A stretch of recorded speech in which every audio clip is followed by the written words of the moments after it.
లోక సువార్త 21వ అధ్యాయము. కానుక పెట్టెలో తమ కానుకలను వేయుచున్న ధనవంతులను ఆయన పారజూచెను. ఒక బేద విధవరాలు 2 కాసులు అందులో వేయుచుండగా చూచి, ఈ బేద విధవరాలు అందరికంటే ఎక్కువ వేసినని మీతో నిజముగా చెప్పుచున్నాను. వారందరూ తమకు కలిగిన సమృద్ధిలో నుండి కానుకలు వేసిరి గాని ఈమె తన లేమిలో తనకు కలిగిన జీవనమంతయు వేసినని వారితో చెప్పెను. కొందరు, ఇది అందమైన రాళ్లతోనూ అర్పితములతోనూ శృంగారింపబడి ఉన్నదని దేవాలయమును గూర్చి మాటలాడుచుండగా, ఆయన ఈ కట్టడములు మీరు చూచుచున్నారే, వాటిలో రాతి మీద రాయి ఉండకుండా అవి పడద్రోయబడు దినములు వచ్చుచున్నవని చెప్పెను. అప్పుడు వారు, బోధకుడా, అలాగైతే ఇవి ఎప్పుడు జరుగును? ఇవి జరగబోవునని సూచన ఏమని ఆయనను అడుగగా, ఆయన, మీరు మోసపోకుండా చూచుకొనిడి. అనేకులు నా పేరట వచ్చి నేనే ఆయనననియు కాలము సమీపించననియు చెప్పుదురు. మీరు వారి వెంబడి పోకుడి.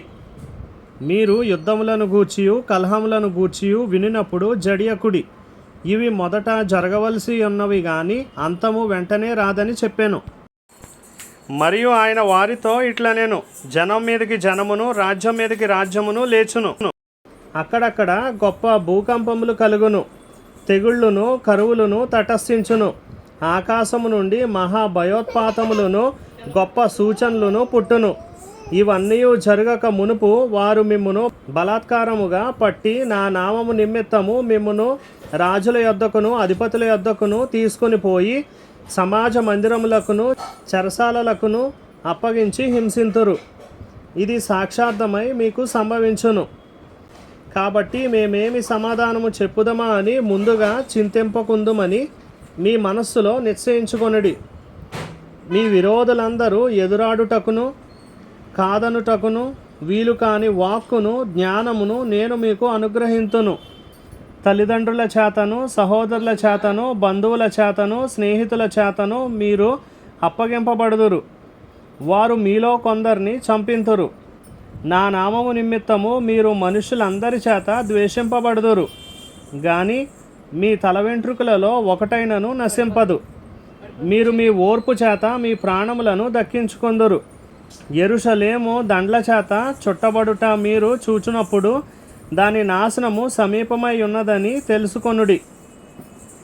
అప్పుడు యోదయలో ఉండువారు కొండలకు పారిపోవలెను, దాని మధ్య నుండి వారు వెలుపలికి పోవలెను. పల్లెటూళ్లలోని వారు దానిలో ప్రవేశింపకూడదు. లేఖనములలో వ్రాయబడినవన్నీ నెరవేరుటకై అవి ప్రతిదండన దినములు. ఆ దినములలో గర్భిణీలకును పాలిచ్చు వారికిని శ్రమ, భూమి మీద మిక్కిలి ఇబ్బందియు ఈ ప్రజల మీద కోపమును వచ్చును. వారు కత్తివాత కూలుదురు. చెరపట్టబడిన వారై సమస్తమైన అన్యజనుల మధ్యకు పోవుదురు. అన్యజనుల కాలములు సంపూర్ణమగు వరకు యెరూషలేము అన్యజనుల చేత త్రొక్కబడును.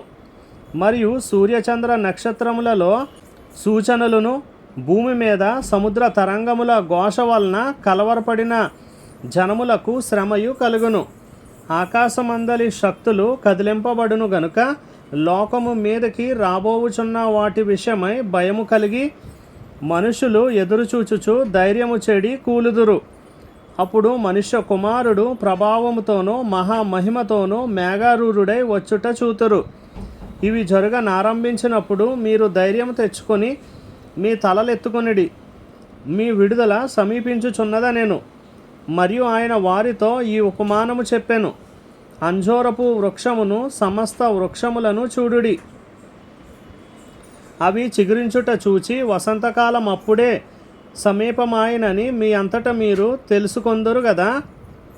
అటువలే మీరు ఈ సంగతులు జరుగుట చూచినప్పుడు దేవుని రాజ్యము సమీపమాయనని తెలుసుకొనుడి. అవన్నీ జరుగు వరకు ఈ తరము గతింపదని నిశ్చయముగా మీతో చెప్పుచున్నాను. ఆకాశమును భూమియు గతించును గాని నా మాటలు ఏమాత్రమును గతింపవు.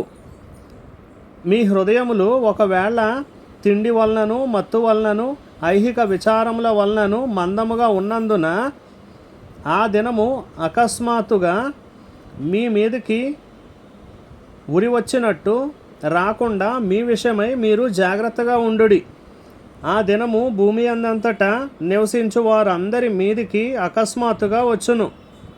కాబట్టి మీరు జరగబోవు వీటినెల్లను తప్పించుకొని మనుష్య కుమారుని ఎదుట నిలువబడుటకు శక్తి గలవారగునట్లు ఎల్లప్పుడూ ప్రార్థన చేయుచు మెలకువగా ఉండుడని చెప్పాను. ఆయన ప్రతిదినము పగటియందు దేవాలయంలో బోధించుచు రాత్రి వేళ ఒలీవల కొండకు వెళ్ళుచు కాలము గడుపుచుండెను. ప్రజలందరూ ఆయన మాట వినుటకు దేవాలయంలో ఆయన యొద్దకు పెందలకడే వచ్చుచుండిరి.